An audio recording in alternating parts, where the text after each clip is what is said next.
Hello Steve. Hello Jill.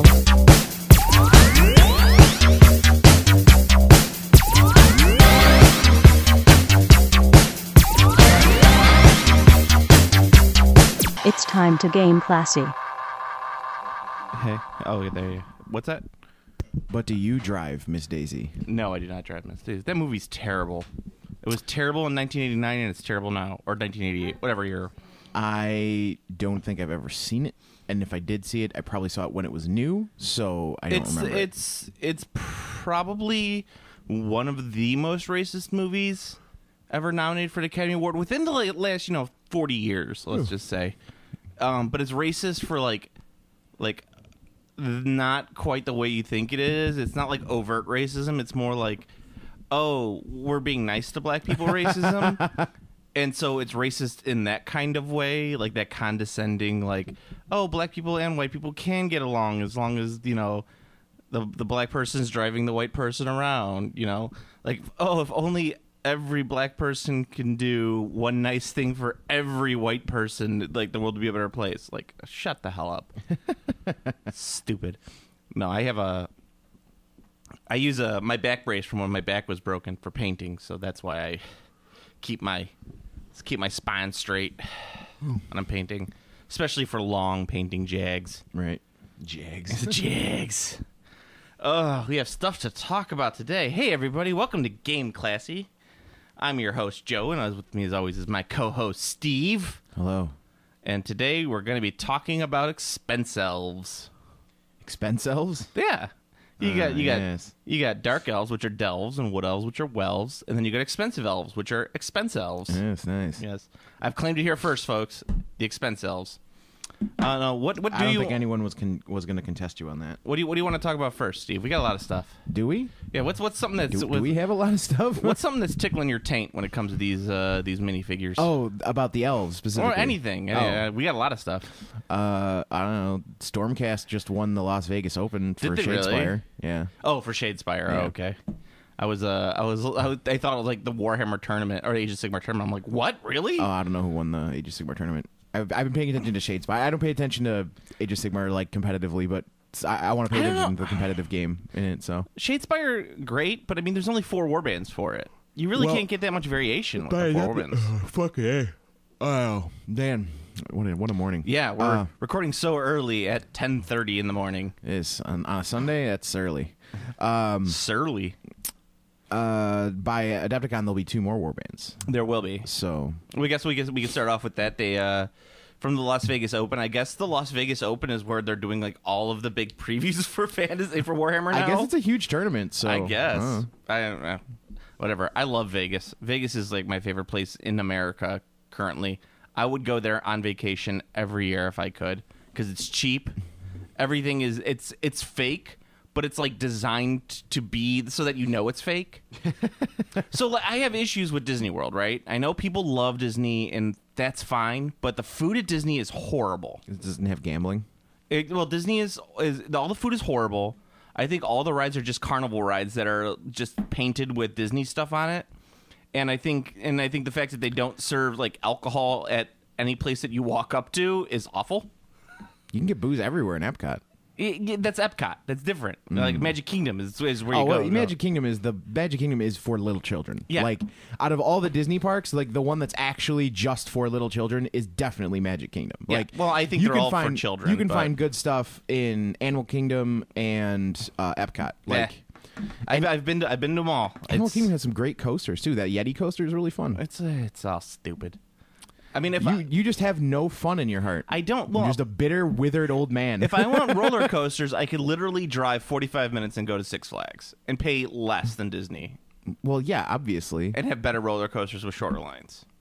I don't know. The lines at Six Flags are pretty fucking long. Yeah, it depends like when you go. Everywhere is like got pretty fucking long lines. It depends where you go, but yes, when you go, not where you go. But depends when you go.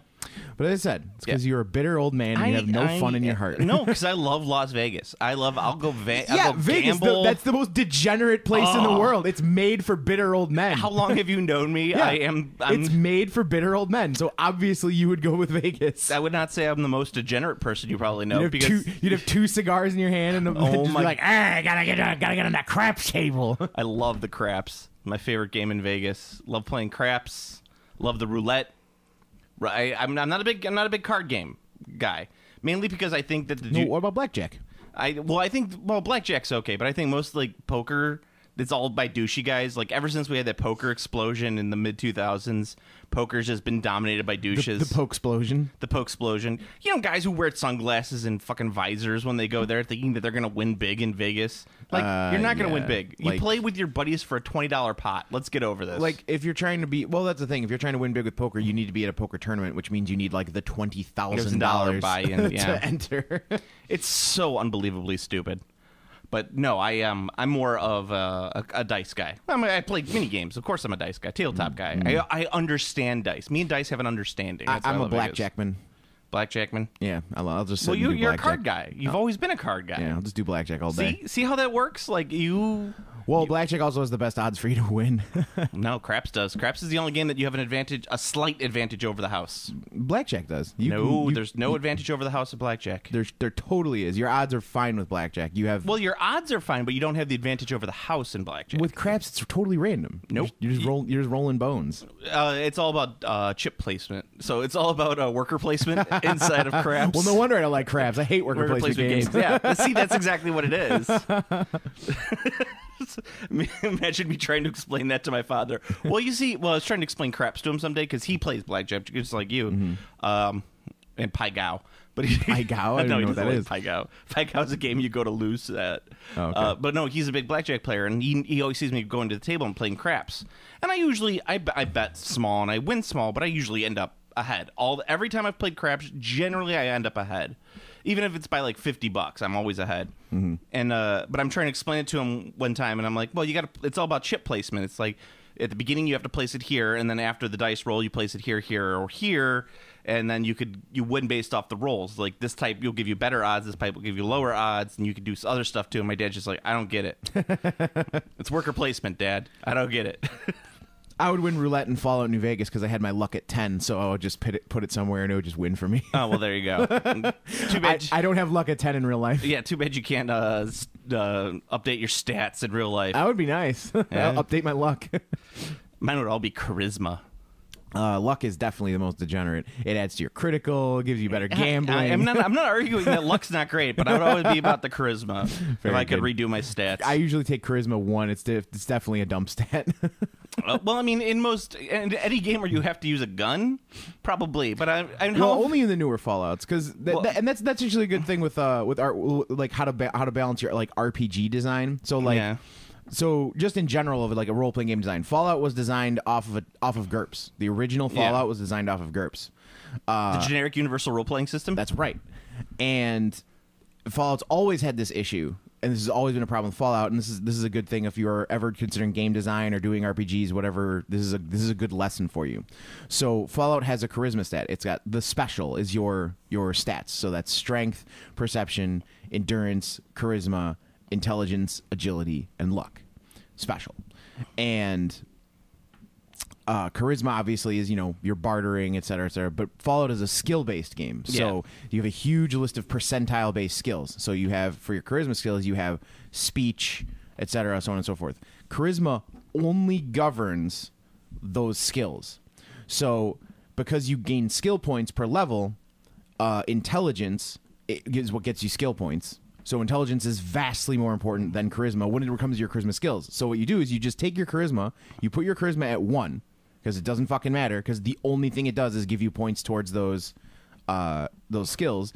Then you raise your intelligence, and then you have a bunch of skill points, so you can just you can tag skills at the beginning of the game, which gives you a 30% bonus to all the skills. So if you want to play a talky guy, like if you want to play a charisma guy, you still put your charisma at 1, because you just tag speech and barter.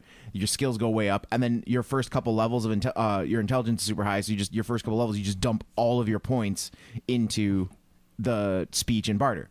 So you have a super charismatic character because the game is skill-based and the stat doesn't matter. So that's an important thing to keep in mind when you're designing a game. Yeah. Because you want to, like, if you want to have a charismatic character, like, their charisma should be high. But there's no mechanical reason to make your charisma in that game high at all. Whatsoever. So that's something to think about. Just a game design thing. You've been thinking about that for a while. Oh, I always do. Like I think about because the majority of the games I played were, growing up, were all tabletop RPGs on computer. You want to know how you get people to dump their stats into charisma? Charisma is directly correlated to penis size in a game. Well, if you just if you say, like, all right, it's like it says specifically in there, the higher your charisma, the larger your penis. You'll see all the guys just dump all their. I would just points take a into 1 charisma and get a robot dick. Robo dick. Yeah, be like, give me the robo dick. Well, you can't get a robo dick in Dungeons and Dragons unless Then I would get a magic dick. Well, you could get maybe a magic. Just get a dick. wizard to do it, and be like, wizard, make my dick grow, and you'd be like, okay. And Gojo. Yeah, I'll use my speech skill that I got all my skill points from dumping charisma. But I mean, a magic dick wouldn't be as good as just a normal dick because people will go, "It's just a magic dick." No, they won't never know. Oh, okay. You're gonna put all your points into bluff. It's a clandestine magic dick. Okay. What about you could get a dwarven made robo dick? That'd be fine too. Yeah, I can have both. Like a clockwork dick. I can have both in case there's a you gotta use it. you You gotta use it and you crank it. yeah, in case there's an anti-magic aura, I can have the robo dick. Okay. Well, it's not a robo dick. It's a clockwork. The clockwork dick. Yes, the steam dick. Steampunk dick. It's got a little top hat, monocle. You gotta have like a little like a brownie that shovels coal into it. Yes, so that it works. He's in the balls. Yes, he's in the balls. You occasionally have to feed the brownie. Yeah, he's stored in the balls. But yeah, so that's just something to think about when you're playing RPGs and like designing RPGs. Like you need to make your and that's part of keeping it simple. Like make everything relevant. Like if you want to make White Wolf I'd say is one of the games that does it better in terms of just how the way the system works. Is White Wolf is stat plus skill roll. So like you take your strength plus brawl, and that's how many dice you get. And that's a better system. Yeah, that's a very good system of like making everything important. Like your skill is important, your stats are important, and it's also nice because you can overcome both with. Like you can be like, oh, I don't have a lot of brawl, but I'm a strong guy, so you get your extra die. It balances out, and that's a better way. So you might be a terrible fighter, but you're really strong, so you might get lucky and right. You can wallop one someone. Punch. Yeah, one punch. You can hit him with a club, and hit him with some sort of cudgel. And that's a good design because it makes everything important. And there's no stat in that game where you're just like, I don't need that stat. I'll never roll it. Yeah. And turns out you will roll it. Like you'll roll it a lot with these various skills. So it's a good idea. And it's just like D&D. Like there's no reason to take charisma unless you're playing a class that specifically uses charisma. Like specifically, so like a paladin or I think a sorcerer's use. I don't know if sorcerers still use charisma. I really haven't paid attention to fifth, but like they use charisma as their attack bonus for spells. So like they'll take charisma. So it's kind of charisma's always been a kind of weird stat to me. What if I always just called it charisma? Charisma? Well, that makes it sound like it's related to something with fire. Yeah, charisma. Yeah, like is that your ability to control fire? It's my ability to talk to fire. Oh, what does it say? It's very angry. I can convince it to burn people. That would be a great like I'm a fire whisperer. What do? I talk to the fire. I convince it to do what I want. But yes, so let's go back to the Las Vegas Open. They previewed the 2 new Shadespire warbands. Like we already knew about the Skraven. We knew they were coming out. It's a 7-man warband. Yes. The biggest warband to date. The biggest war. No, because Undead I think is 6. No, Undead is 7. Oh, okay, so it's tied. I think actually Skaven might be 6. Okay. Yeah. There's a lot of Undeadsmen. Yeah, I think the Undead is the largest. And I'm actually working on my Stormcast for Shadespire now. Yes, they're a fun little warband to play. I mean, they're boring, but I'm doing we talked about that before. I'm doing the turquoise. What are they called?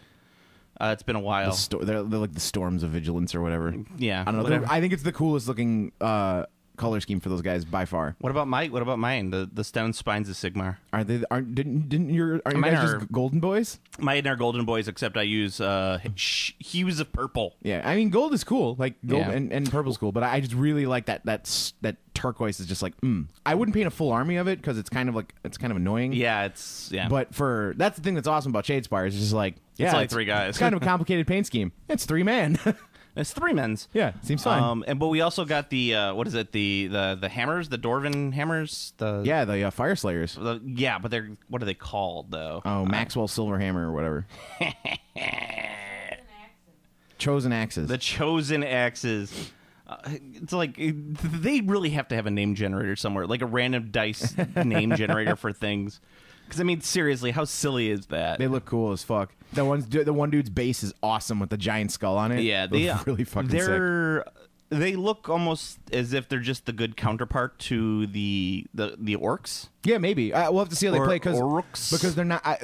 The thing is, they're not going to be like the orcs because the orcs are tough. They're very tough. Like they've got and they're about taking damage. Yeah. There's no way that those guys are going to be about dealing damage. And if I wonder if they flip when they deal damage because that would be fucking insanely strong. They flip when they deal damage. Yeah, that would be a very strong ability, and that's one of the weaknesses of Khorne. Like, because Khorne requires dead models, so like playing against Stormcast can be very difficult with Khorne because like you need three dead models. So it's a lot of models to die when you're talking about a faction you might only kill one possibly in the game. Yeah, so Khorne versus Undead would be... It's a joke. You fucking annihilate Undead. Like, Khorne versus Undead is, I think, currently the most lopsided matchup. Like, I don't think there's a way that... Like, unless the Khorne player is extraordinarily unlucky or extraordinarily terrible, or both...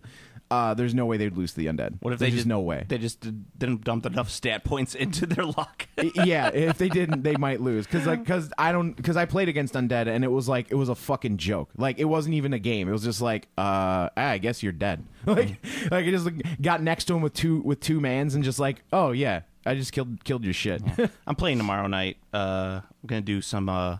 Beer and Shadespire. Nice. Hopefully it becomes a regular thing. I was gonna start doing some like playtesting and stuff, but with the 2 new factions coming out before Adepticon, it would all be a waste. So yeah. I'm just gonna wait and see what happens with this. And they're coming out next month, so it should be fine. It should be. There should be enough time to get enough games in to be like, okay, this is what I want to do. I think if the other pieces of that special armor set come out. Oh, the Cura. It's currently the Cuirass, and I think the belt. Yeah, and but you got to get all of the pieces to make it. If those come out, I might try because I do the Voltron Khorne list where like everything goes on Gareth, and he's just like a fucking monster. He can get up to currently he can get up to 3 dodge dice, and he can also take a hit, roll a dice to cancel it. Like he's if he gets his shit, like he's fucking ridiculous. So I'm thinking if those come out, I'll probably add them into my list and just have the super like an even more Voltron-y Voltron. There you go. I think that'll be pretty good, but we'll see. I also would like some more easy scoring glory points because the way I designed the list. Glory holes. Yeah, well the way I designed the list is like I tried to pick the absolute fastest and easiest points to score.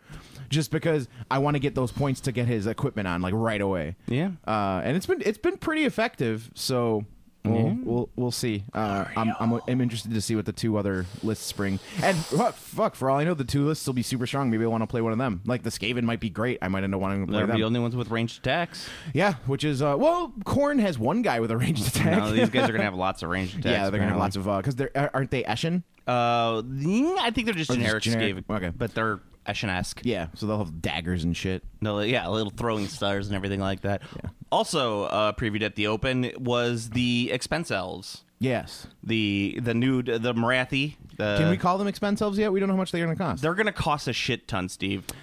The Witch Elves themselves were the most expensive. The Witch Elves are ludicrous. $70 for that box. Yeah, the Witch Elves are absolutely ludicrous. For a box of 10, yes. $70. Can't agree. But the Witch Elves were still made when the price points were fucking going stupid. Yeah.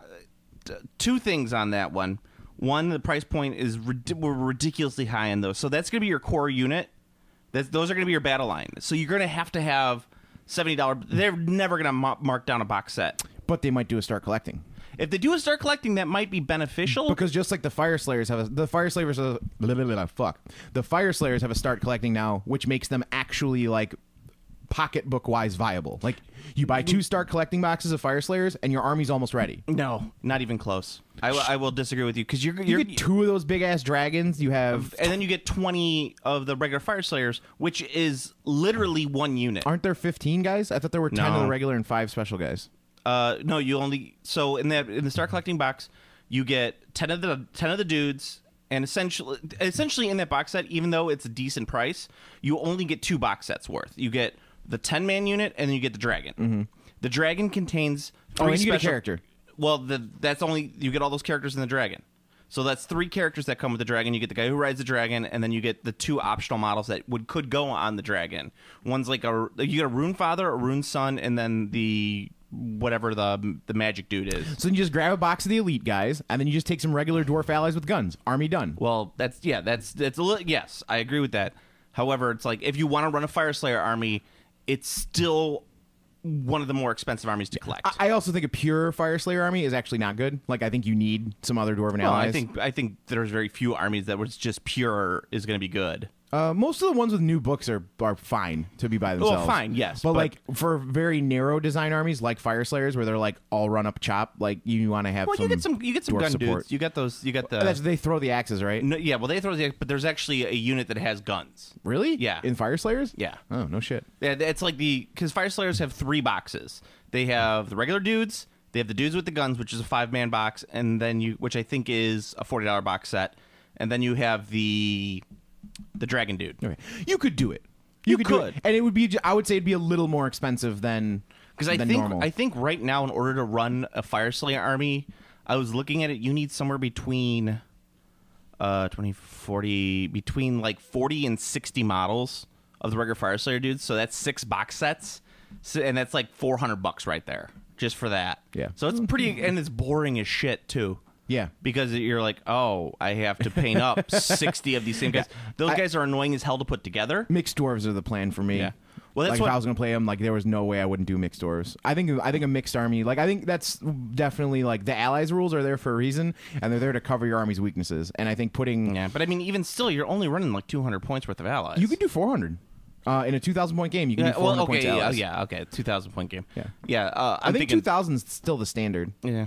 But I would just the way that I'm looking at it, I'm just like, Jesus. But the expense itself. So let's look, the Daughters of Marathi or whatever they're called, Daughters of Cain. Daughters of Cain. Yeah, it looks fucking sick. They look awesome. They look so fucking cool. So you get the Witch Elves, your battle line. Then you're gonna get the second box, which is gonna be the alternative kind of like ogre size units of either Snake Girls or Wing Girls. Do you think that's the same kit? I think that's the same kit. I'm interested. That was one thing I know. I was wondering to see if they'd be, because they're so different. Like, those models are so different from one another. I was almost certain that they were going to be different kits. They might be. I'm going to say, well, here's the thing: is they only preview the 2 kits. They preview the Harpies and then the Gorgons. So the Harpies have wings, and then they hinted at it some sort of giant model, which I think is going to be Marathi. Yeah. They didn't even really hint. They showed that thing full on. Well, they like scroll up and you don't see the front of it. Oh no, there's pictures of it. Oh, there's pictures. Okay, I only watched the video. Yeah. No, so they got the pictures of it. It's a full-on Marathi with a snake tail, and she's got like weirdo wings going on. I'm not quite sure what's going on with that. Looks fucking cool as shit. It's a pretty cool model. That will cost you some money. That'll probably cost you $105. Yeah, we'll see. It's going to be a small model too. For example, Maggotkin. I actually thought everything in the Maggotkin was a reasonable amount of money for workshop models. Again, of course. Yeah, except the Great and Clean one. So expensive. Like, why? Yeah. And like, I mean, it's like $35 more than it should be. Is like what is where we're at, like, for that. So, I mean, there's obviously workarounds, but it's still kind of like, why is it so expensive? Yeah. But it is really big. It's actually bigger than I thought it was. Oh yeah. Did you get yours yet? Yeah, I have them. They're all in box. Oh. But it's bigger than you thought. Yeah, it's bigger than I thought. Now I gotta finish these Blight Kings first, and then I've got the Blight Kings, and then I've got the 3 Magoth Riders, my Shrine, and the Glotkin to paint up. Once that's done, then I'll be on to the new stuff, the new models, the new beasts, and all that. You and your Nurgle obsession, I swear. I mean, it's you get Tale as old as time. You get a huge variety. The models are fucking sweet. Steve, he loves that slime. I do. And I have an army for 40k and for Age of Sigmar off of one army. Yeah, because it's like, oh yeah, I want to play 40k. Sure, I'll just use my Nurgle demons. Steve and the Nurgle. Papa Nurgle. do do do do do. But yes, they're fucking sweet. So they're probably gonna. My prediction: they're gonna sell those Gorgons / Harpies in 3 model boxes. Probably gonna be about $60 for the set. You're probably gonna need at least 6 of each. You'll see. Well, there's also the Cav too. Well, the Cav are the Doomfire Cav that are based off the Shadow Riders, or whatever that is. So that set's already out there. You can get that. But those are the Doomfire Warlocks, which are fucking insane in the rules. All right. They're I don't know if you saw that. Let me see. I have not. They're brutal because no one bought them because they're ugly ass models. So of course they had to make the rules amazing so that people would buy them. I was really surprised by some of the weird buffs and nerfs in the Maggotkin book, to be honest. Like, Plague Bearers got more expensive in points by a lot. Okay. And they removed the discount for taking bigger units for Plague Bearers. I don't know if you saw that, but like I thought that was a pretty huge stealth nerf because originally Plague Bearers were 100 points, and then if you took up to 300, they would go to 270.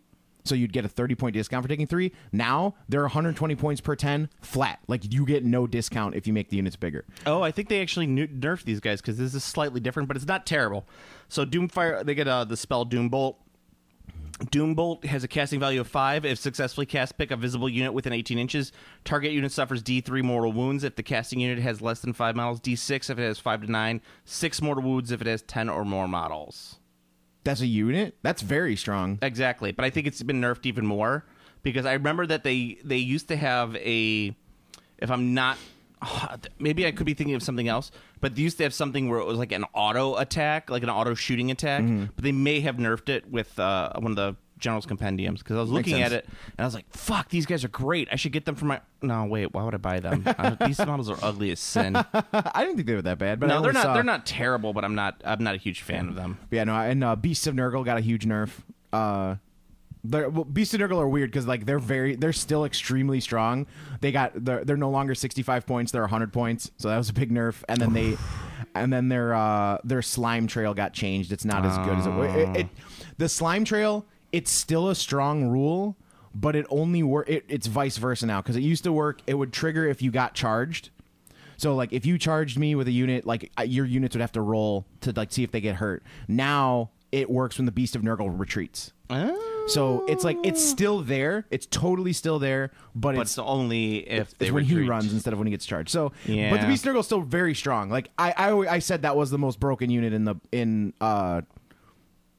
the most unbalanced unit for Nurgle by far, because like 65 points for that model was absolutely stupid. Because I would take 6 of them as single units for my list, and like it was very dumb.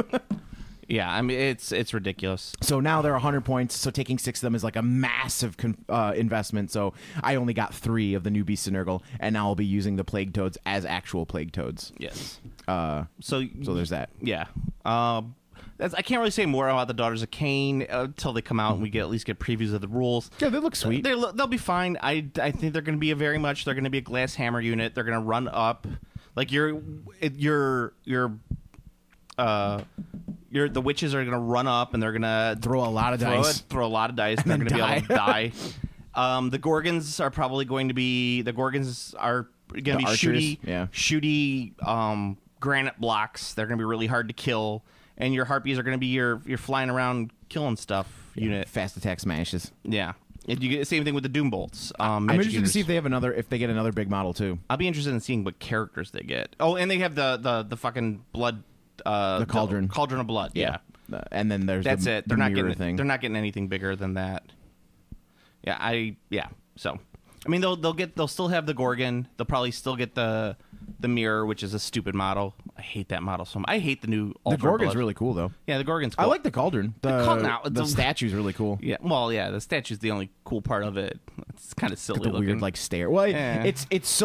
I think it's very cool looking. It's just very weird when you think of it as like they bring it around to battle because there's like stairs and shit. Yeah, and like are they pushing this thing? Are they pulling this thing? Does it have its own motor? Is it like some? Is there some like dude driving it? Like, I think it moves. I think it moves with blood magic. Either that or it's parade float style, and there's definitely like a guy inside like pushing. There's like a little car. Like, the parade float style. Like, look out! The altar is coming. Well, I mean, that's what I always liked at least about the Empire stuff is Empires had horses pulling it. You know, it was not, or like the altar. There's also the stank. Yeah, the stank, but the stank is mechanical. That's right. Like, and like the corn stuff too, or the chaos stuff too, is he always has like a giant pulling it or something like that, which is great. But it's like that's the only thing where you're kind of like, well, how did they get this here? Like, Yeah. Well, doesn't it not move? Like I thought the whole thing was like No, it moves now. Does it? Oh, It's okay. got wheels. It moves. That's weird. Well, someone probably just pushes it. You know, get behind there, push it, Yeah. push it real good. It's probably like the Skaven bells because the Skaven bells don't have anything moving it. Like Yeah, no, but they used to have it in the rules that you would have the unit would move it. Yeah, the unit Right. would move it, which was a cool rule because then you just put it inside of a unit, and that was it. But the Ultra Blood never had that, at least all the way. I don't know. I never played 8th when the new model came out, so Yeah.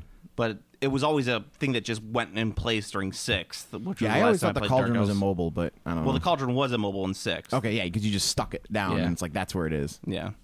I have mine still, the stupid ass cauldron. The- 6th edition. the- Oh yeah, the he's got hand 2 out. hands out. Both 2 hands hands- out. Oh, yeah. right. 2 hands out. That's funny. One's got a heart. One's got a knife. Yep. Knifey Heart. I've seen you played Knifey Hardy Hardy. before. 40K. You got the Custodes? The Custodes. The new Cryptek model for 'Cause- Necrons. Because with Custodes, it was like, you know what people want to play? More Space Marines. The jet bikes are pretty fucking cool. Well, those are cool. and yeah. and it looks like you can play an all jet bike list with them, which is pretty yeah. sweet. I mean, any army that looks like a bunch of flying penises is going to be okay. In Hell my yeah. book. And they got eagles on the front of them. Eagle penises. so they're not only dicks, but they're freedom dicks. So you could call them like the dicks of the Emperor. That's right. The Or- freedom dicks. The freedom dicks. What would be a better name than Dicks of the Emperor? The Emperor's cocks. No, that's I guess the bird would the make Emperor's shafty sons. the shafty sons. Yeah, they're the shafty sons. the Emperor. You should make it so that there's like fists on the front. Nice. So well, maybe if I do an Imperial Fists army, I The can Emperor's fisty boys. the Fisty Boys. I should do that if I do a Imperial Fists army. I should get a bunch of like big fists to put on the front of rhinos. So You got stupid. fisted. And what you should do is just make an actual fist with wheels and make that your rhinos. Just plaster cast your own fist and Yes. just give it windows. I can't do my own fists. I got small hands. I need like a big Do you meaty drink? fist. Do you drink your water with 2 hands like do, like a like- child, like a little baby? I always laugh at that because my wife is my height, but her hands are just about the same size as my hands. I have very, very small hands for an adult male. But I have very large palms. I have wide palms, but very stubby fingers. Yeah. Well, then get someone with big hands. Plaster cast their exactly, fist. yeah. Give it windows. Put wheels on it. Give it windows. Yeah, but- no, I'm going to put doors on it. I'm going to put Imperial Fist Well, doors yeah, on you got the to put side. doors on the sides and I'm going to put in the front. fists on the side of the fist. If you don't put windows on the front, they can't see where they're driving the fist. Well, they don't need to see. They just know they got to go forward. And then just spray it red. Just spray it. Nothing No. else. It's going to be yellow, but I'm going to splatter red on there. Yes. right on. Splatter. It's all about splatter paint. man. Right. You know, Oh, just- right. Imperial Fists. I was thinking Crimson Fists. Oh, yes. Because they have the red fists. Well, that would be the secondary army. yes, they're the successor chapter. I would like it if they had just like little Lego wheels on it instead of like the treads, just little Lego wheels. Just the squishy Lego wheels. Yeah. Yes. Like put. I used to chew on those when I was a kid. Oh yeah, everyone did. Yeah, they were really fun to chew on. Yeah, I'd spray it with like splatter the blood and maybe a little bit of brown, just a little bit. Yeah, just a little. Mostly red though. right, Mostly very red. good. Yeah. Game Classy, the only gaming Emperor's podcast. Fisty Boys. The only gaming podcast that talks about fisting. That's right. I'm sure there's other ones. There's probably the fisting hour with Mel and Blank, which is like a D&D podcast, but they only talk about fisting. Yes. Well, wait. How do I not know about this, and why am I not listening to it? I don't know. It's a really obscure Ecuadorian podcast. Ecuador. All right. Today we are talking about more fisting when it comes to Dungeons and Dragons. Paladin fists. Paladin fists. We're also going to talk about half orc fists. Are they more like human fists, or are they more like orc fists? I say one is orc, one is human. Now we put on our fancy hats like all Ecuadorians do. No, that's Mexican. That's Mexican. Yeah, and I can't think of any Ecuadorian Can't even music. get your racism I right. know. Ecuadorians do plantains. Yes. Well, they all kind of do plantains. I love plantains. Yeah, Puerto Ricans do plantains. Fucking love plantains. So good. I work by a lot of great Puerto Rican restaurants. Do you eat plantains a lot? No, because they are incredibly heavy and Lots of sugar. very, very greasy, especially because when you eat the tostones, you can only eat a couple of those. Yeah, Hispanics food. All Hispanic food is really good, but holy fuck, like it's heavy as shit. Like there's no wonder It's greasy. There's yeah. no wonder that Mexicans are so fat. Like they're like per capita they're fatter than America. Yeah, and with the original Coca-Cola. Right. And like it's not like really a knock. It's just like their food is really good, and it's like it's super calorie dense. Like you could definitely eat a burrito a day and nothing else, and probably gain weight. Probably, I would not doubt it. Yeah, that is like the heaviest. That is definitely the heaviest cuisine out there. Guacamole. Yeah, beans, like everything's heavy. Yeah. There's tons of carbs, tons of fat, like Tons of protein too. Tons of protein. Yeah, it's tons of everything. It's the heaviest cuisine out there. I can't think of any other Soul food. soul food. Yeah, soul food's pretty fucking heavy. Fried everything, and then carbs. I love collard greens. Soul food to me, it's like I can have once a year, and then I'm set for it for the rest of the year. I just every time I eat it, I'm just like on the floor going, Yeah, give me some more pig's knuckle. I do like soul food, except I do hate chicken and waffles. I think that's awful. I love chicken and waffles. I don't like any. If it's chicken and waffles is not quite soul food. I mean, it is a little bit. If it's well, they have chicken. If you go to a soul food restaurant, they're gonna have chicken and waffles there. Yeah. Anything that's meat and sweet, like get it the fuck away from me. I can't stand that. Like I get fried chicken, a little bit of syrup on it. Oh, that's so disgusting. Like I think it's disgusting when people dip their sausage in, like breakfast sausage, in syrup. I think that is. And I saw someone do it with bacon. I wanted to vom. So fucking gross. Yeah, meat, sweetness, and meat should never be together. Ever. That is not an acceptable What about ham and combo. pineapple? That's disgusting. Oh my god! Why would you say that about ham and pineapple? Awful. There should never be a sweet combination with meat ever. You never use like pineapple juice or like an apple juice with your steak? No, absolutely fucking marinate not. your steak? No, Oh, that's good. disgusting. Good even time. with pork chops, you have the pork chop and applesauce. I eat the entire pork chop, call it a day. Then I have the applesauce. No mixing. I like taking a little apple cider. And applesauce isn't particularly sweet. I like taking a little apple cider vinegar, putting a pork chop in there, letting it marinate. That acid breaks down Apple the cider protein. vinegar isn't sweet. It's still got the appley taste. It's got an to apple it. flavor, but it's Yeah. not like sweet. Apples are weird because like there's apples that are very sweet, and then there are apples that are very bitter. Welcome to Granny Smith's Apples podcast. Today we're going to be talking about the different types of apples. A bitter apple with pork chop. Tart. Yeah, tart. That might work. I might be okay with that. But just sweetness, like it's just like, dude, You're nuts. Just drink the sugar. Just drink the sugar. Just drink the sugar. Yeah, yeah. The obsession with making things sweet is not my partay. So it's like, why don't you just make a cake? Like, why don't you just put the steak in the middle of a cake, bake it, and there you go. steak cake. Steak cake. I like this idea. See, Steak cake. So Custodes, yeah, because that's what everybody wants. Everybody wanted more Space Marine shit. They're just fancier. They're fancy boy Space Marines, which were Grey Knights, but now it's Custodes. yeah, I don't. yeah, duh. I just. Well, everyone's wanted the Custodes for a very long time. Yeah. So it's definitely a fan service release. I know it's like these fan service releases are kind of annoying in a lot of parts because they're not stopping with it. It's like fan service training ain't stopping anytime soon. Woo woo. I mean, why would you? It's like, hey, you're giving people all the stuff they want and they're buying it. Let's stop doing that. Well, I mean, I think my problem is that it's all Imperium. And I always have problems in my head justifying Imperium versus Imperium games. I'll play and everything like that, but I mean, like in terms of what they're adding to the universe, it's like, oh, you get Custodes, great. Guess what the next big release is going to be, Steve? It's going to be Sisters of Battle. Mm-hmm. I mean, I'm not talking like the other codexes that are coming out. It's going to be Sisters of Battle. It's going to be the next big new army that's going to come out, which is another Imperium release.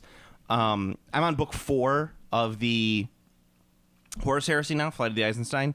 And they start off by the Death Guard are fighting this alien race, and they're essentially not the old ones. The what's the Lovecraftian one that are like tubes, but they got like big tentacles coming out of them? Is it the Flying polyps? Yeah, like the flying polyps. But isn't there like a special? It doesn't have a name for them. Oh, like, there's a specific race. They're like the Yagathi or some shit. Yeah. I know what but you're talking about. They're fighting them. Is what they're They're doing. brains with tentacles attached. Yeah. And I was what like, the fuck are they called? I don't know. They're a weird made up word. Yeah, but I was like, why doesn't Games Workshop do something cool like that? Like something just fucking out of nowhere crazy. They don't have to do like a massive army, but just like one of these small little like side armies. Like if you want to have 1,000 points, like this is an army. Like I think that's how Games Workshop should really start delineating their armies, because that's what they're doing with Age of Sigmar. I think it'd be interesting if they released an ally army. Yeah. Like, so those things, those like weird gloppy gloops, Yeah. they could release those, but strictly as an ally army. So it's like, it's made to take like 400 points of it, like, and that's it. Like, there's nothing else. I would say like that's what, because that's what they're doing with Age of Sigmar. Age of Sigmar is really becoming like, we're releasing 1,000-point ally armies. These armies are great to play at like 1,000 points, but if you go higher than 1,000 points, they're going to get really boring to play really fast because it's going to be a lot of the same shit. That's what they need to do for 40K is smaller armies. Like, where's Kroot? Kroot haven't been around since like what, 5th edition, 6th edition? I mean, they still have their choices in the Tau list. I don't think they do. They don't exist. Those models don't exist. No? No, because they went all plastic and all the Kroot stuff is metal. Except for their basic unit. Yeah, except for the basic unit. So that's why they're not around anymore.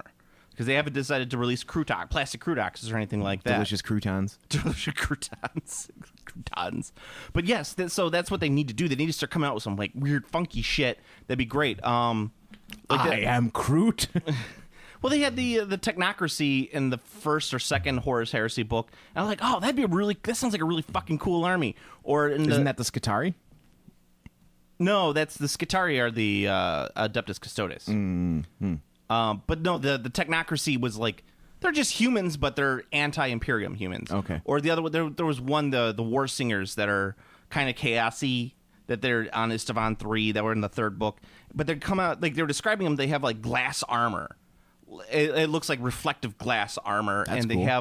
they have big reflective glass glaives. And I was like, that sounds like awesome. Why can't something like that? Like, I'm thinking in my head, like, how the fuck would you paint glass? Like, that would just be really fucking cool looking, I think. I think you could do that with. They could do that with clear plastic. Like actually do like a very like gimmicky looking. Like, you know how they did the Necrons with the rods. Yeah. They could do something like that for that army where like you build the model and you clip on the fucking glass armor. Or you could get like little like reflective stickers that you put on there. Oh yes, that would work as well. Yeah. So you paint like all of like the little parts in between, and then you put that on there or something like that. It doesn't matter. And they said it looks like stained glass. I'm like, oh, that'd be really fucking cool. But I'm like, Games Workshop's never gonna do that. Probably not. No, because it got more Space Marines to put out. Well, Space hey, you know what? Marines! It's people won't stop buying the Space Marines, so it's like if it ain't people- broke, don't fix it. Yeah. Well, I mean, everyone should have a Space Marine. I mean, not everyone, but anyone who plays 40K should have a Space Marine army, and then whatever army they want to play. Yeah. So, I mean, that's what they do with Stormcast. That's why Stormcasts are in every box set, because Games Workshop wants everyone to have Stormcast and someone else and for the other one. Well, I mean, they're a really good army to learn the game with. Yeah. Like that'll never change. Like the flagship armies are always very good armies to learn the game with, because it's like, oh yeah, they're simple, they're straightforward. They don't ever have anything that's really like weird. Like they don't have like. They have their own tricks, but they don't have tricks in like the same level as other lists. Like playing Tau is totally different than playing Space Marines. Tau. And like Tau, you have to list build very precisely, or you're going to get washed. So with Space Marines, you're just like, yep, take a hero, take a couple squads, a tank, and you've got a list that like can win games. So there's that. All right. Why are you making out with your microphone? I don't know. Oh, all right, very good. All right. Yeah, so I've started my next army that I'm painting, and it's going to be Sons of Horus from the Horus Heresy. Nice. But I'm not going to play 30K because 30K is stupid. I'm going to make the army 40K. Oh, so that's another big reason for the Custodes, because they already have the models for them. yeah, For 30K. Yeah. Which is funny because they have the Sisters of Silence, but they're not going to do anything with them. They might. I'd put money on the fact that they might be in the Sisters of Battle Codex as like some sort of elite like choice, probably. Yeah, something like that, like some leftover holdover. Like, these are Sisters of Battle that wear the armor of the whoever they had back in the day, but nothing yet, because people still. Oh, where's my Sisters of Battle army? Where's my Sisters of Battle army? Where's the Sisters of Battle? Well, I need them in their booby armor. The Sisters were fucking insanely strong. I think in 4th in Parking Lot Edition 40K. Yeah. Like they were. I they think, had great rhinos. Well, I think they Or were the great- best army in the game, but the list to make them the best army in the game was so expensive, no one ever played it. Haha, except for the guys who are perverts. One dude played it. No, one dude played it, and I believe he fucking shit on everyone at every tournament he I went bet to. you he was a prevert. I don't know. They're not dominatrixy enough for me. Yeah, well, I agree as well, but taming otherwise. So let's move on to something else that's going to make James angry. Star Wars talk. Star Wars. Star Wars. Why are we talking about Star Wars? Lots of Star Wars. So Fantasy Flight is putting out what is it called? A 30th anniversary of the West Wind Star Wars game. Which is incredibly stupid because you can go to any used bookstore and buy a copy of that for $10. Yeah, if that much. Yeah, if that much. They are super cheap to get online. Yeah. The original version that they're releasing But is... Fantasy Flight is known for making horrible business decisions repeatedly. Yeah. Is not a very good version of that game either. The second edition was the edition. Mm-hmm. The first edition, fine, just not really that great. The second edition streamlined those rules. And I'm hoping that what they do with it is they release this new edition, but everything is done with specialized fantasy Special flight dice. Nice. It's the same rules, but you have to use special dice. Yes. So that way it's... You need to roll lightsabers. Which is funny because using a lightsaber in that game is damn near I impossible. fucking hate their special dice. I've always hated their special dice. And they put it in every fucking RPG. Yeah. It's so annoying. Well, It's like, dude, just use regular fucking dice. I think it would be great if they just used like a D6, but everything is written in the rule book with like funny symbols, and it's just the funny symbols you are have to translate it. So you have to translate it. So you could use. What's a lightsaber mean? That's a 3. What? Yeah, it's something like not even like it's not even that clear because a lightsaber is a 3. You'd be able to say, oh, lightsaber 3. No. This is You rolled 3 blasters. I thought I No. rolled a lightsaber. Nope. No, it would be like a C, but with like 3 dots inside of it, and then on the outside like an apostrophe. So it's like something that your brain is not used to translating. So it's like reading the Cryptonomicon. Like you're just like trying to understand what's going on. So like that's a 3. Okay, how do I remember that's a 3? It's physically impossible. You can't. But yeah, they're doing that, which I thought was funny and kind of silly. Yeah, very stupid. It's I don't understand it because there's not a huge demand for it. No, those not at all. books exist, and they're very easy to get a copy of. In fact, I just sold my copy of it because I was like, I'm done with this. Smart. I sold all of the West Wind stuff that I had, and I made like $100 off of it. Yeah, it's not valuable. It's not. And also, we had who was it? Brandon asked us a question about Star Wars Legion. Number one, how important is Star Wars themed terrain to the game? Do you think? I don't know. I don't understand that question. Like, For Star Wars Legion, when the mini game when it comes out, how important is it to have Star Wars themed terrain? what's a Star Wars themed terrain? Like they just fight on planets. There's nothing themed Trees. about it. Yeah. Well, like maybe like an Endor bunker or like a Tatooine hut. Okay, sure. Yeah, I mean, I would say it is no more or less important than any other miniatures game. So, like, you can play tons of games of 40K or fantasy with nothing but forests and hills, or you can play with, like, Imperial bunkers. So, I would say it's about as important as any other minis game, so it is up to you. Unless there's a shit, like, well, that's the thing. Unless there's a shit ton of special rules for the fucking special terrain, so who knows? Here's the thing. Star Wars Legion. It's a dead game already. It's a dead game already. It's a two-faction fucking miniatures game. It's dead. Oh, no. They're releasing Scum and Villainy for it. I'm sorry, a three-faction miniatures game. Whoa! What variety?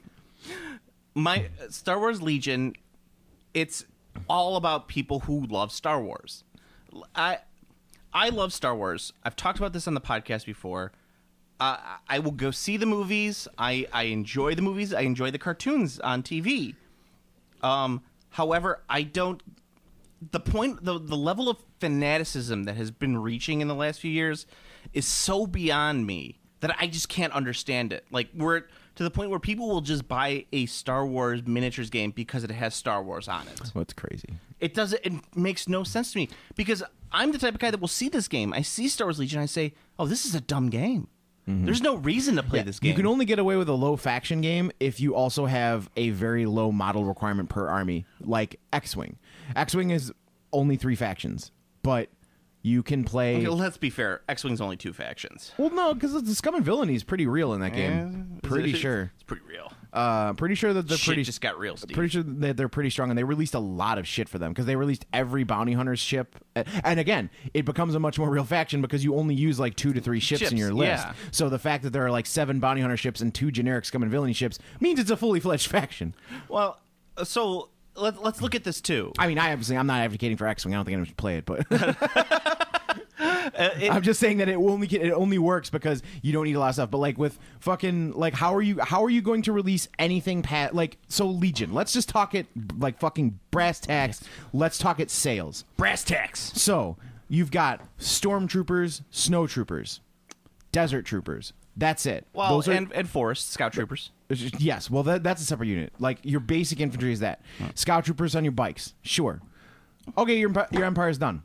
You're fucking done. Like you could then. What about the E-Web blaster, Steve? You could sure. That's an attachment for one of those units. What about dark troopers? I don't think dark troopers are in canon anymore, so there's no dark troopers. Oh, and then you have your characters. So you have Vader, and then you have maybe Phasma or whatever.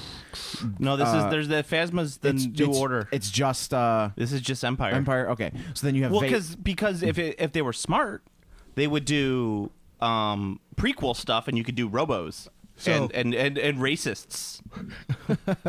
So you have regal? I will make it regal. I mean legal. I just when I rewatch So you have an ATST yeah. as your vehicle because you can't do anything. But all of the Empire vehicles are retarded huge, and you can't do that on a miniatures game of this there's scale. certain things that you could use, but they're not fun. Yeah. So you have ATST and speeder bikes for thing, and then for Rebels you have also speeder bikes, and they don't get. You got the snow speeder.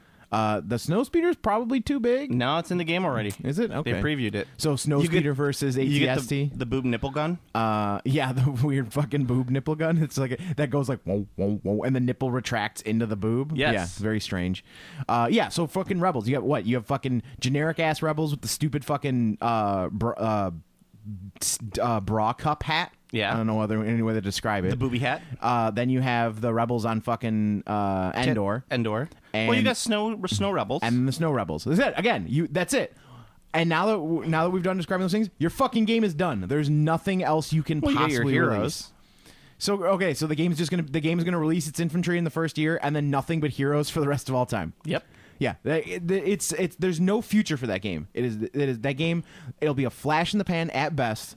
There's no future for it. Well, absolutely not. No fucking way. And he also. Brandon's second question is proxying games before rules are actually released normal or crazy or just something officially filthy casuals will not understand? Proxy games? Yes. No, people. If their rules are out, but the fucking play rules it. are not out. They're basing these proxy games based upon like demos and videos. That's kind of weird. Yeah. I mean, I guess it's not weird. I mean, play whatever games you want, but like if you're, I guess it's like pointless. Here's some of the other pointless things that are with this game too. If you wanted to play a Star Wars minigame, there are plenty of the old blind box games that you could find. Like those figures are out there. There's also the Imperial Assault, which is a fine game. Imperial Assault, which is actually I think a better game in a lot of ways because it's small, it's contained, it's Dungeon mission based. crawl. It's a dungeon crawl. It's not even a dungeon crawl, really. It's Descent. It's literally Star Wars Descent. Yeah, and so I think coming up with your own rules for Star Wars is a little bit better because you can make it actually scenario based. Because one of the nice things is that if you take the little blind box ones, who made those WizKids? No, that was Wizards of the Coast. Wizards of the Coast. You take those Wizards of the Coast ones, and then you use like the toy ATSTs from the Star Wars, the actual like Star Wars. It's like that's the actual size of what they should be. Get a good scale. Yeah, and then you could you can actually even use AT-ATs with that. Yeah, well, that's what I meant. AT-ATs, not the ATSTs. Because they're small. Because the Wizards of the Coast figures are smaller. Yeah. Than 28mm heroic. Yeah, so you could actually do some of this stuff and make it look cool. Like I've seen numerous Star Wars games done at like Adepticon and other gaming conventions that look amazing because they're using those smaller figures, like I'd say they're about 20mm scale, that look great. But yeah, then you have these like this coming out. I'm just like, why? What's the point? They're just trying to. Fantasy Flight's current Fantasy Flight and Asmodee. Their business policy, their models, the way they're working is they're throwing shit at the wall, left and right, and seeing what sticks. And that's all they're doing. They're just fucking whipping more shit out. They dump so much product out, and so much of it is trash. Like, even a game that should have been a smash hit, Legends of the Five Rings, I'm pretty sure it's already dead. Like, that game should have been huge, but from what I understand, it sucked. Like, it's not good. It's not good. Yeah, so... You know, Scorpion political deck memes aside, that was a good game, and I believe it is not good under their care, which is, you know, they also dumped a shit ton of it out at once. They released like all 6 packs right away or something. Yeah. So, I want to talk about Hate.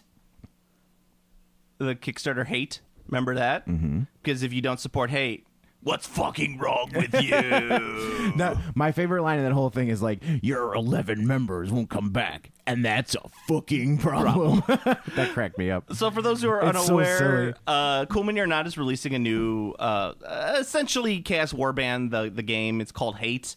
It's all done with art through Adrian Smith, who did a lot of the initial designs on a lot of the 6th to 7th edition fantasy stuff, fantasy chaos stuff. He's great. I love Adrian He drew Smith's lots art. of Chaos Boys. He did the cover art for lots of Gwar albums. Yeah.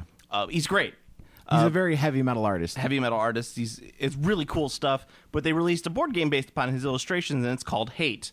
And they released a video for it, which is fucking hysterical. Yeah, it's very funny. I'm not quite sure what they were going for. Like, if they were going for that, if they're going for funny or not. That's the question I wanted to know. If they weren't going for funny, they failed. Because it was very funny. Were they going? But here's the other thing. Were they going for like that 13-year-old like toxic masculinity kind of like red pillar I thing? don't think you don't so. think so? It's too silly. It's too silly. It's too silly. There's no way that could be serious. Like, I saw a lot of people that were upset about it. But that's because everyone takes things too seriously, and there's no, like, I don't see how you could take that seriously. Well, yeah. Like, it's so silly. Like, there's no, just the way it's projected and presented is like it's funny. Like, it's a silly little, like, Yeah. Well, that's what I thought about it. But then we elected Donald Trump, so I don't understand what people think anymore. Well, yeah, I mean, we elected a huge joke, so Yeah, that's what I'm saying. It's like some people Also truly funny. believe in it. Like, I think it's funny. Like, I'm like his campaign. This is hysterical. But then, like, when people started believing what he said, I'm like, oh, this is no longer funny. Well, you know, it's the 5% theory. Yeah, exactly. But yeah, so it's like you go watch the video and they're just like, they will fucking eat your head and shit you out. Yeah, and you're just like, what in the world is? And the game doesn't look that great to begin with. No. The models look fucking The models look great. awesome. Yeah. It looks kind of like it looks kind of messy. It looks like it's very Kamani. It's very Cool Mini or Not. Like, Yeah. Everyone knows what kind of games they make. So Yeah, if you like that type of thing, it's all power to you. yeah. Was it I know Cliff just got his the Japanese Kickstarter, whatever that one was called, Rising Sun. Rising Sun? Yeah, he got the Rising Sun. There's another game that came out, Nemesis. I think. Nemesis, That yes. game's like triple what Hate is. yeah. And Nemesis is from a completely unknown. Yeah, studio. and that game doesn't look that great either. It's got. I know that one. I was totally confused by. Like, I was like, that game looked to me like that game screams successful on Kickstarter, which means like it's gonna meet its goal. But it's a phenomenon, and I don't know why. Yeah, I mean, it kind of has like a weird Aliens versus Predator vibe to Yeah, it, doesn't but like, it? Yeah. it's nothing about that game like shouts to me like smash hit. Yeah. To me, I but, was watching it on my phone, like laying on the couch, and I'm like, I don't get any of this. What does this mean? I don't know, dude. God, Steve, what does it mean? I don't know. I don't know. Stop asking me questions. Oh my god, it's so stupid. I don't get it. I watched the second season of Nostalgia Things. Nostalgia thing. Yeah, Stranger Things. Oh yeah, what'd you think of Nostalgia it? Things. I don't know. It was like, there's a lot of fucking filler in that show. Yeah. Like, for something that's supposed to be a 9-part miniseries, there's episodes where literally nothing fucking happens. It's like, why is everyone just talking? This episode, you could take it out of the show and you'd never know. Yeah, that's a lot of Netflix stuff. I've had a revelation about Netflix. This is rough. Recently, where it's Netflix and originals and Netflix movies. There is something to be said about studio interference, and not on the large scale, but there should be like a producer or someone, an exec, who says, you know what? This needs to be tightened up. This needs to be removed. Yeah. And this doesn't make any sense. Dude, Netflix originals are all over the place. They really are. But it doesn't matter. I mean, people love fucking Stranger Things too. So, Yeah. you know, I mean, my opinion is irrelevant. Well, Stranger Things is an example of something that really works for them. I think the pacing that they do on that show works well. I don't like binging Stranger Things. I like kind of spreading it out over the course of a week, watching all the episodes one at a time, so that way I'm not overwhelmed by it. Let me tell you, as someone who just kind of like just left it on, went straight, it was kind of a snore fest. You can't do that. And I was like, there was like it had some moments that were okay, but like I don't know, it was very rehashy of the first season too. Yeah, it was kind of like and there's one terrible episode. The one where she goes to like Chicago. Oh my god, that was so fucking stupid. Yeah. And there's like the gang of like punks. Like, what is this? They're street toughs, Steve. That was fucking. You don't like the street toughs? No, that was really dumb. Well, because I watched Bright. Did you watch Bright? I enjoyed Bright. Did we talk about Bright? We on did the not podcast? talk about I don't Bright. think we talk about Bright because Bright should be something we talk about. On Yeah, the podcast. Bright was solid. Shadowrun. Yeah, the TV it was show. Shadowrun the movie. I don't think it was solid. I think it was fine. It was fun. It was a fun Shadowrun movie. It was a great waste of 2 hours. That's basically what it was. It was Big Willie style. Big Willie. Exactly. It was big. You know, That was a perfect Will Smith movie. If only Netflix had also greenlit a second Will Smith movie, so I could have had a Big Willie weekend. well, this is what I talked about when I was talking about it with Kevin, because from Comic Book Logic, Kevin was like, "Oh, I don't know, it's getting terrible reviews." I go, dude, you have to look at it like what it is. It's a late '90s Will Smith blockbuster movie, And it totally is that. that's exactly what it is. It's racially tone deaf. It's sexually tone deaf. Like there's a homophobic. It's totally racist, sexist, and homophobic. But that's what it was in the late '90s. I shouldn't say, but it's not like overtly homophobic. It's just slightly enough, and just racist slightly enough that you're like, doesn't really quite work in the 2000 teens or late 2000 teens. But whatever. Like, this movie came out in 1998. I'm okay with it. Like, I'm just imagining in my head this movie came out in 1998. We just had no idea that it came out in 1998. It's a rediscovered classic. Rediscovered classic. The plot doesn't make much sense. The world building is kind of meh. It's fucking Shadowrun. Yeah. Like, it's literally Shadowrun. Like, the only exception is that Shadowrun is a bit more futuristic. Yeah. But as far as Well, anything else, it's a bit more cyberpunk. well, yeah, futuristic. Well, it's a lot more cyberpunk. Yeah, well, it's futuristic. It's got like they've got like crazy ass guns, and there's like fucking like I got electric 16 whips and megabytes shit. of memory in my head. Yeah. I could store a picture. Got a gig of memory in my head. It's leaking. Gig of memory. Yeah, it's good. But yeah, I like that. And then I don't even think watched, it was a gig. I think it was less than a gig. I think it was. It's small. I think it was like 500 megabytes. Or yeah, it was something. something. It wasn't a lot. Yeah. It sounded like a lot at the time. It's got 32 gig So in there. it must have been a gig. It must have been something about it must have been some level of gigabytes. I'm gonna look this Look up. up Johnny Mnemonic's head memory. And I watched Ash vs. Evil Dead. I watched that. Yeah, I love that show. That show's really good. Yeah. It's everything you want in an Evil Dead movie. Yes. Just spread out over 3 seasons. Yes. Is there a third season? That's going to be coming out next month. 320 gig. Okay, 320 gigs, which was absolutely unheard of at the time of that film. Yeah. It was absolutely insane. Like, I'm pretty sure computers were at like I think a good computer was like 800 megabytes at that time. Yeah. So that's like an absolutely unheard of number, and no one could have predicted how fast we would smash through computer memory. But yeah, I think the best Netflix original anything still I think is BoJack.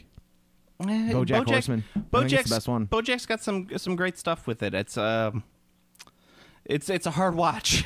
Yes. Oh, and you know what? The anime they've done is really good, but it's like, but not many like people.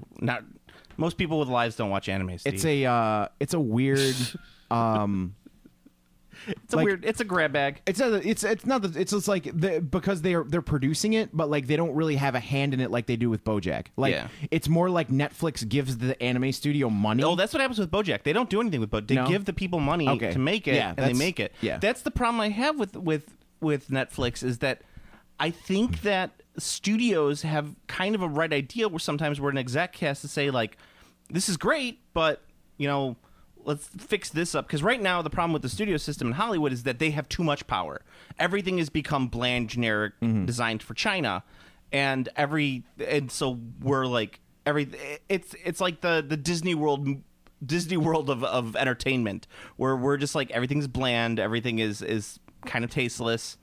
We're striving for something new, something that But nobody wants to take that risk. Nobody wants to take the risk. Netflix is doing that, and they're taking the risks, and sometimes they're good, sometimes they're not. Like, they take a risk and they put out BoJack, which is great, and then they do not Daredevil. They do Iron Fist, which is terrible.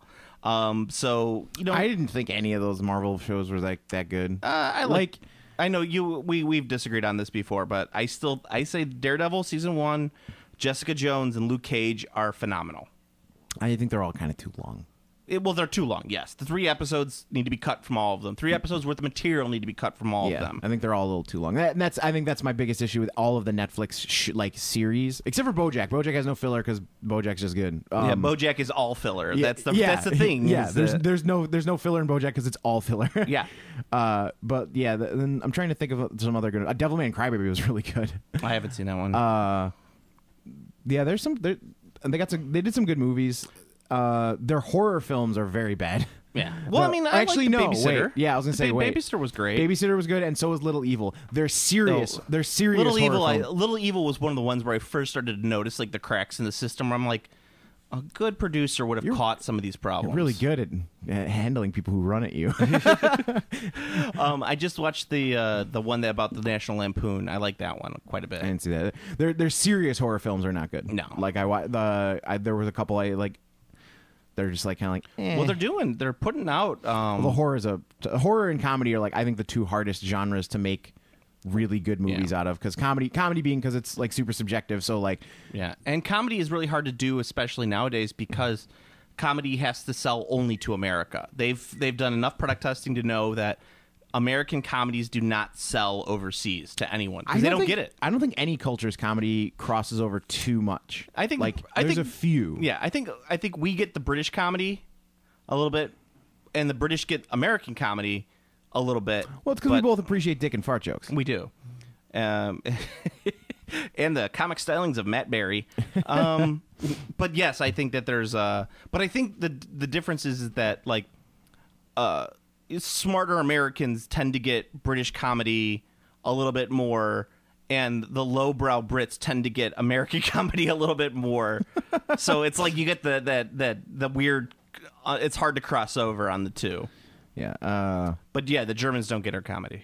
It's because it's not efficient. It's not efficient comedy. This is not an efficient joke. We will tell the jokes 1, 2, 3, 4, 5, and that's be it. The joke time is over. You've taken 6 minutes to tell this joke. It should have been 3. Get out the gong. The rule of 3s in comedy does not work. In Germany, we get the rule of 1.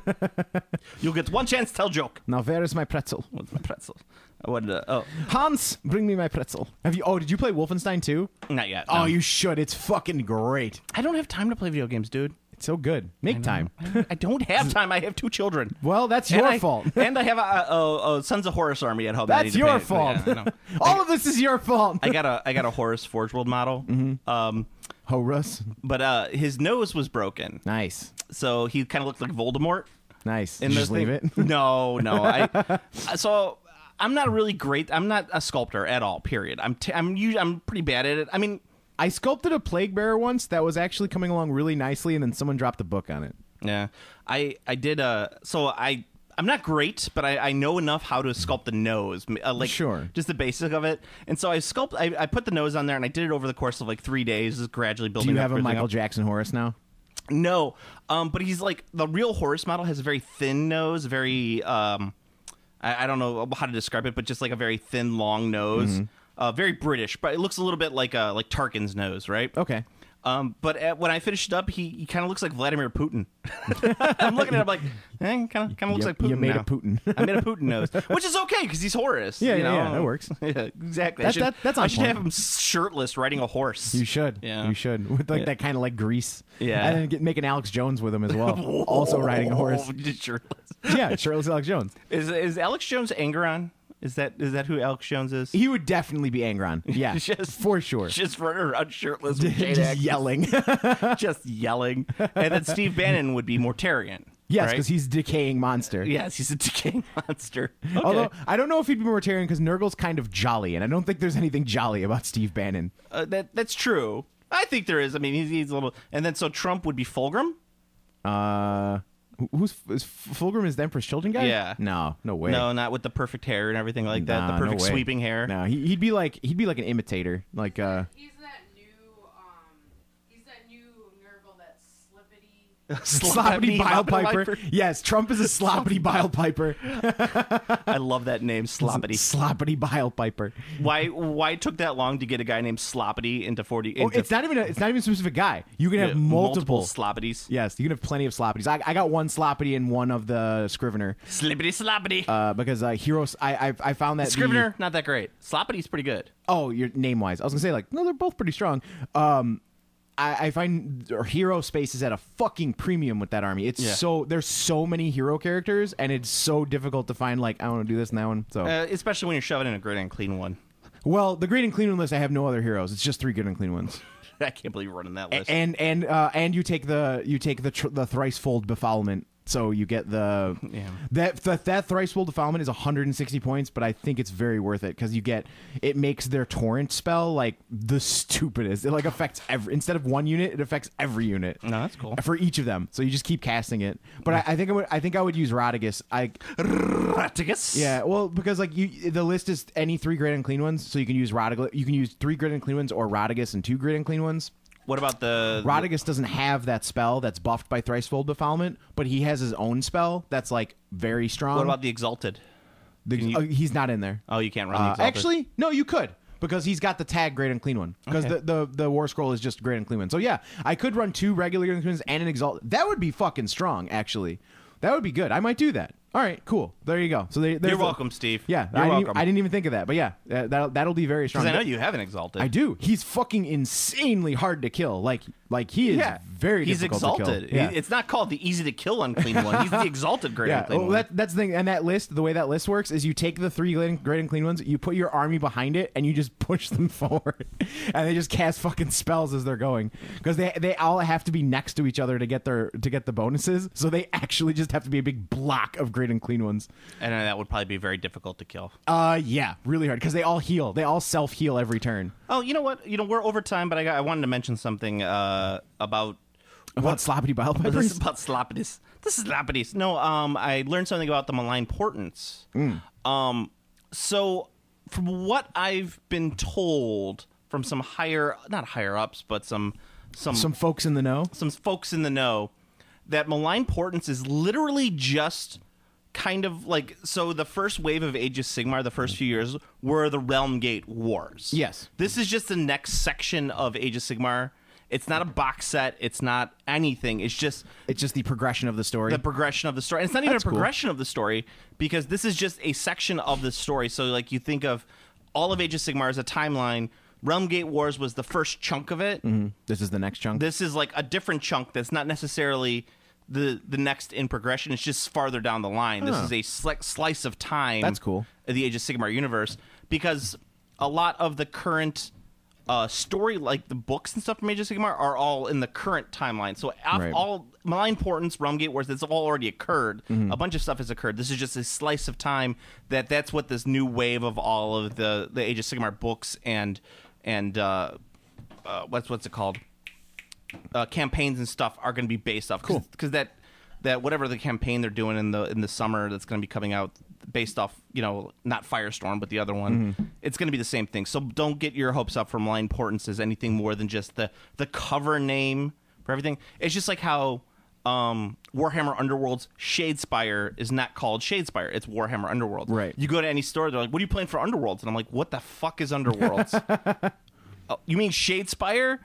They apparently all of the store managers got yelled at because they were calling it Shadespire. You should call it Underworlds. It's Underworlds. Well, I mean, I think that's going to make sense because I fucking know that they're going to do another wave and they're going to start with a box set and it's going to be Warhammer Underworlds blank. It's not going to be more Shadespire. It's going to be a different one. I hope it's Undertaint.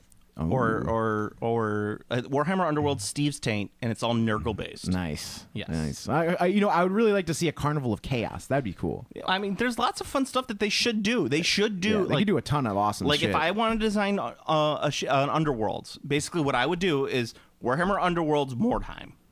And it would be you'd have a Carnival of Chaos. That would be your Nurgle. The Possessed. You would have like a Possessed, which would be more about the Sisters of Sigmar. I would do a Sisters of Sigmar. I would do maybe like a generic free guild. I would definitely put the Kharadron Overlords in there. They would fit perfect into that. Yeah, I mean Kharadron Overlords. You could put them in there. So let's see. I had to do 6. So I do Carnival of Chaos. Possessed.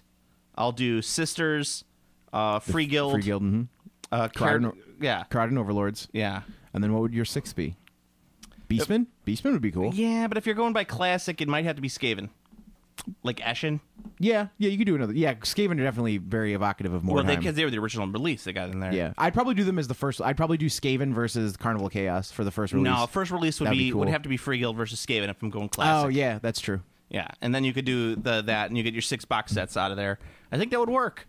Totally. I think that's super smart. I think that's that game is so good. That would be like pure nostalgia factor right there. If People you're would not, buy it just for if that. you're not playing Underworlds, like you're dropping the ball. Like you really should play that game. It's fast. Anyone can fit it into their schedule. Like if you're one of the people who have like aged out of being able to like play huge ass games of Warhammer like as me. much as you want, Shadespire is the game for you because you can go and play a shit ton of games of Shadespire in almost no time.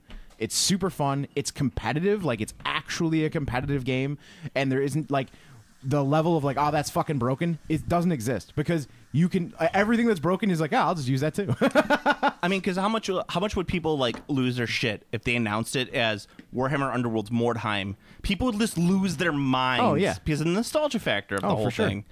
I mean, people lost their minds over Necromunda, and they have literally not said a single thing about a Necromunda release since... The box set? The Orlocks. Yeah. That's it. They haven't said a single thing yet. And so, I don't know. Who knows? There'll be more. That's the whole future of Necromunda is based upon Games Workshop's new action. No one cares. No one cares. It doesn't matter at this point. Everyone's playing 40K.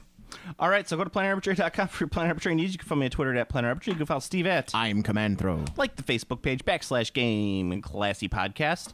Like best way you can help out the podcast is like, comment, and subscribe on the iTunes. You can also like, comment, and subscribe on the YouTubes. You can listen to our sister podcast, Play On Podcast, where Steve talked about his game of the year, which was Nier Automata. Nier Automata, which I gotta play because you guys really sold it on the podcast. Really fucking good. I know everyone's saying it, but do I have to like know anything about Nier Automata or anything like that? Not a fucking thing. It's like tangentially all of the Nier games are like, well, that's what I heard. It was like related to a series, so I wanted to ask, do I have to play every Nier game is related to the other Nier games, but not in any important way. Okay. It's like if there's a reference, it's not like what the fuck are they talking about? It's like someone who knows will be, oh, okay, I know what that. Like there's a character in Nier Automata who was a character from one of the other games, but that is the only connection. It's like he existed in this other game. That's it. What kind of game is it? Is it an RPG or is it like it has stats like an RPG. It has real-time combat like Assassin's Creed, Devil May Cry. It has shooting stages like Galaga or R-Type. Yeah, I'm terrible at those games. Well, it's not too hard. It's one of the reasons why I've been avoiding Cuphead because I'm generally not that great at those type of games. Luckily, you can run up to things and hit the melee attack, and that's pretty easy. Okay. Also, the bullet hell stuff is way simpler because all of the enemies shoot big orbs. Like it's like very obvious. Like don't get hit by this. Yeah. And then there's hacking games which kind of play like an old Atari game. Yeah. But it's got a lot of game genres in it. As long as it's got like the kind of Assassin's Creed style third person over the shoulder combat, I'm okay with that. I'm pretty good with that. The majority of the game is that. Because every game that you guys had talked about for best of, it's like, okay, you guys have sold me on that. I want to give that a try. Like I've always wanted to give Cuphead a try, but it's still $20. Once that dips down slight a bit, I'll pick it up. It'll be on a Steam sale at some point soon. That's what I'm saying. It might even be in a Humble Bundle, which would be ideal. Yeah, so that would be good. And then Nier Automata, I kind of want to play Breath of the Wild, but I don't think Breath of the I don't want to say it's bad because it's not a bad game, but like Zelda glasses are crazy, man. Well, I think Breath of the Wild is such a is a quality game designed very well. It's very good. There's a lot of polish on it, but it's not actually anything new in video games, but it's very new for Zelda. Because all they did is they took the open world of Skyrim and put Zelda on it. That's really it. Like that's the only thing. Like so, there's bosses that are all around. You can do them in any order you want, which is new for Zelda. It's literally that. So it's not like like people are calling it innovative, and I'm like, no, not at all. Like, but if you hear what they're saying and you just think in the terms of Zelda video games only, Yes. It's a very innovative, and huge stride for the Zelda franchise, but not for video games. People lose their shit over Zelda, though. Yeah, well, the game is good. I'm not. That's the thing. It's hard for me to like. I don't want to sound like I'm disparaging it because it's definitely a fun, good game. It's just, but it's not. It's like just Skyrim Zelda, right? It's not this earth-shaking thing. People are just like, oh my god, it's the best video game ever made, and it's like, no, definitely not. Well, I was thinking about picking up a Switch for my wife because she loves Mario games. And so I was kind of like... The Mario game's great. Yeah. Odyssey, it's really good. But, however, on the other hand, I'm also like, we just don't have time to play video games. Our children are insane, and there's no real reason for that. And speaking of children being insane, we also have Deconstructing Daycare as another podcast. Right. We talked about... Kevin and I, we want to get on that show just so we could talk about 70s cocaine and Sesame Street, like in the old 70s. Like, why is Stevie Wonder on there singing Superstition on Sesame Street? Like, everyone's all sweaty and covered in polyester, fine coating of cocaine dust everywhere. On everything. I think you see Gordon walking around with like cocaine spoon hanging around his neck and shit like that. Maria's got a coke nail on her pinky. Steve has those too, but that's just because he doesn't cut his nails. Yes, my nails are nice. Actually, I think my nails are trimmed. Yeah, my nails are kind of trimmed right now. Yeah, those are still a little long. Yeah, but I mean, for me, these are like very trimmed. Yeah, nails should not make that clicky sound. Yeah, that's a little long. I mean, they're clean. I'm not going to argue that they're not clean. I clean the nails. They're cleaner than probably my nails. Yeah. But I take care of my nails. I used to paint my nails all the time, but I don't do it anymore because I have to work in an office. And you're also an adult. Well, I also have to work in an office. Yeah. Like I would still. I used to do like cool shit on them. I just paint my toenails now. But yeah, no. It was always fun to paint like So I would do like chaos. I did one chaos symbols and stuff. It's fun. I like painting my nails. Yeah. I always thought it was nice. But yeah, it's not useful in my current life of office worker. Is office drone. Yeah, I'm an office drone, so there's really not much of a reason to try and look too much unique. My daughter loves looking at like how to like paint the nails tutorials, and I'm just like, that's really easy to do. You just need the right brush. Mm-hmm. Like they act like this is like such a hard fucking thing. I'm like, no, I do that all the time for fun. I just do it on little figures. Yeah. I mean, granted, the nail polish is different. Yes, you have to do that. Doing it with nail polish is actually kind of hard. Yeah. What I always did is I did a base coat of nail polish, like a solid, like maybe black, and then I would do acrylic, like GW stuff. So like, let's say I'm gonna do a Nurgle symbol. Yeah. I would paint the Nurgle symbol on black, and then I would just hit it with the gloss coat. Yeah. And then you have a cool fucking Nurgle nail. Yeah. We have Deconstructing Daycare, and then we also have Comic Book Logic's coming back. We just recorded an episode with a preview for 2018, the year that's going to be shit for comic book movies. I've looked at it and I'm like, every movie that's coming out this year looks like it's going to be terrible. What about Panther? Black Panther's the only one that I'm super excited about. Yeah, that movie's going to be real good. That movie's going to make all the money. Yeah. It's going to make... Oh, didn't it already pre-sell more tickets than any movie ever? I say it's going to be the only Marvel standalone movie outside of Avengers that's going to break $1 billion. It looks really fucking good. It does. And you know me, I'm not usually like, oh, Marvel movies. I don't usually get hyped for comic movies, but Black Panther looks really fucking good. Well, I think outside of like just like the idea and looking good, I think there's a novelty to it, and I think people are tired of seeing Marvel movies with all white people where it's just like, okay, let's see something different. Like I agree. Like I think movies are a great window into other worlds. Like, you get to see how people act and how people react differently than you. If you see every movie where people are acting just like you, it's boring as shit. That's why every year you got to watch Medea Halloween. Medea Halloween 2. Boo. By the way, it's Medea Halloween. I'm sorry. I would never watch a Medea film. I hate Tyler Perry. I've watched a lot of them. It's just not for you. It's not your thing. Medea movies are based off of the idea of the church play, a morality play. Have you ever, like... And you probably don't know this. Is it like a Hell House? Kind of. Like a Hell House type thing where it's like they would tell the story of a person who would follow down a life of sin. And then, at the end, they come to Jesus or they come to realize that family is more important or whatever the morality of the tale is. And then you have the character of Medea, which would be the comic relief in the play. They're all it's a very standard thing. It's very common in Baptist churches. I mean, not just African-American churches, but, any sort of... Anglicized and that type of church. We just don't get that. The body of Christ, whoa, so greased and muscly in tone. Body of Christ, whoa, what a body, wish I could call it my own. Lord Almighty, I never been so enticed. Wish that I could have the body of Christ. I like it. What's that from? South Park. Oh, okay. It's when Eric makes the Christian band and all of their songs are about actually love with Jesus. Yeah. I forgot about that. He's It's been a while. interviewed by them. It's like, it sounds like you're actually in love with Jesus. I'm like, are you not in love with Jesus? No, I love Jesus. It doesn't sound like you're in love with Jesus. And so yes, for our 2018 year in review, and then we have Weebtown. Weebtown, there's gonna be a lot of Weebtown coming up with the Dragon Ball Z fighting game. Dragon Ball Z. Phenomenon by any other words. How does the Dragon Ball Z theme song go? The American one, it's Dragon, rock the dragon, Dragon, rock the dragon. It's a fucking terrible song. Yes. And then the Japanese version is like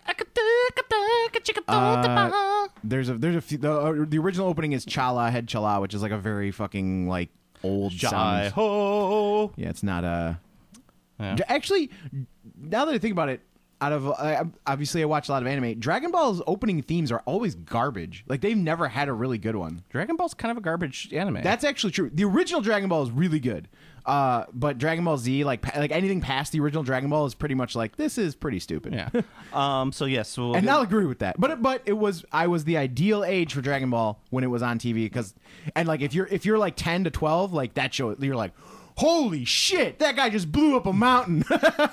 Yeah. So that's the end. That's Weebtown. I think we got everything. Yes.